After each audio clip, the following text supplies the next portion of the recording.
नमस्कार दोस्तों, कैसे हैं आप सब लोग। उम्मीद करती हूँ अच्छे होंगे। Welcome back to my channel study with Neha ma'am. तो चलो बच्चों, आज हम शुरू करते हैं संस्कृत में समय कैसे बताएं। आज हम पढ़ेंगे संस्कृत में समय घड़ी में कैसे देखते हैं। बहुत ही आसान, बहुत ही सरल है। आपको एक बार में ही यह समझ बहुत ही अच्छे से आ जाएगा। संस्कृत में घड़ी में समय देखने के लिए आपको सबसे पहले 12 तक की गिनती संस्कृत में याद होनी चाहिए। आप 12 तक की गिनतियों को संस्कृत में याद कर लें। उसके बाद बजे को संस्कृत में कहते हैं वादनम। अब देखो, एक को संस्कृत में कहते हैं एक, बजे को कहते हैं वादनम। एक वादनम यानी कि एक बज रहा है। दो को संस्कृत में कहते हैं द्वि, बजे को कहते हैं वादनम। द्विवादनम यानी कि 2 बज रहे हैं।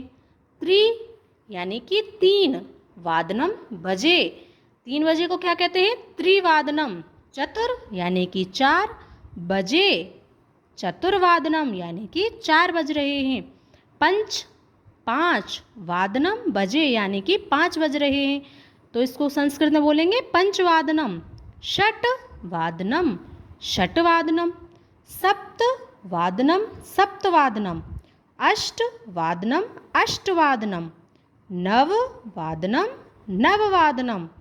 दश वादनम, दशवादनम। एकादश वादनम, एकादशवादनम। द्वादश वादनम, द्वादश वादनम यानी कि 12 बज रहे हैं। अब देखो, हम इनको घड़ी की सहायता से समझते हैं। इस घड़ी में बज रहा है एक, हम संस्कृत में कैसे बताएंगे एक वादनम। इस घड़ी में बज रहे हैं 2, संस्कृत में बताएंगे हम द्विवादनम। इस घड़ी में बज रहे हैं 3, हम संस्कृत में बताएंगे त्रिवादनम। 15 मिनट, हम इसको हिंदी में कहते हैं सवा और संस्कृत में कहते हैं सपाद। 30 मिनट, इसको हम हिंदी में कहते हैं साढ़े और संस्कृत में कहते हैं सार्ध। 45 मिनट, इसको हम कहते हैं पौने और संस्कृत में कहते हैं पादोन। अब देखो, हम इनको भी घड़ी की सहायता से समझते हैं। अब देखो, इस घड़ी में 1 बज रहा है, हम संस्कृत में बताएंगे एक वादनम। 1 बजकर हो रहे हैं 15 मिनट, हम इसको कैसे बोलते हैं कि सवा 1 बज रहा है। अब सवा 1 को संस्कृत में बोलेंगे सपाद एक वादनम। ये देखो, ये सपादई, ये एक है, यहाँ पर संधि हुई हुई है, ठीक है। सपाद एक वादनम है यानी कि सवा 1। अब देखो, 1:30 बज रहा है। अब 1:30 को हम संस्कृत में कैसे बताएंगे सार्ध एक वादनम यानी कि 1:30 बज रहा है। अब इसमें देखो, पौने 2, पौने 2 को बताएंगे हम संस्कृत में पादोन द्विवादनम यानी कि पौने 2 बज रहे हैं।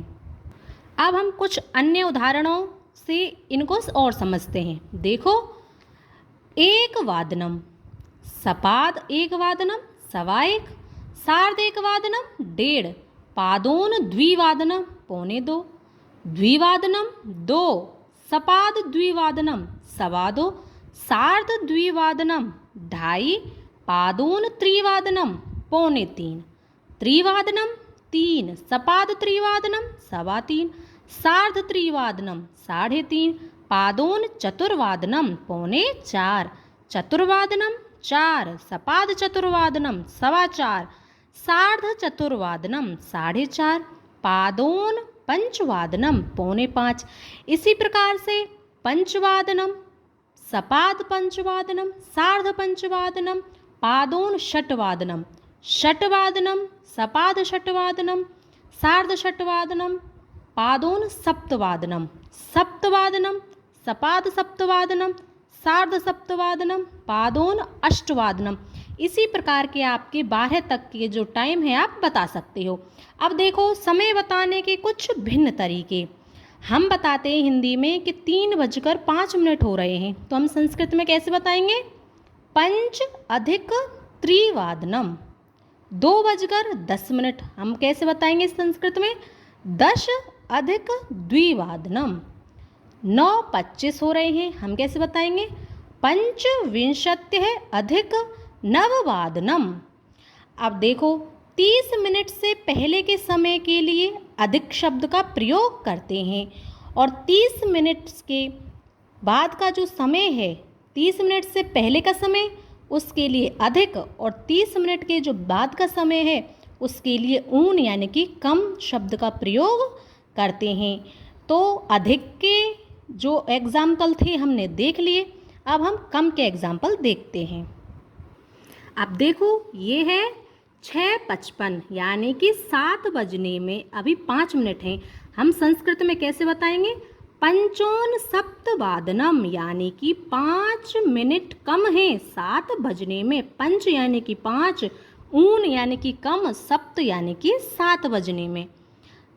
3:50 यानी कि आपके 4 बजने में अभी 10 मिनट हैं। अब हम इनको संस्कृत में कैसे बताएंगे? दशोन चतुर्वादनम, 10 ऊन यानी कि कम है, चतुर्वादनम 4 बजने में। 5:40 यानी कि आपके 6 बजने में अभी 20 मिनट हैं, तो हम कैसे बताएंगे?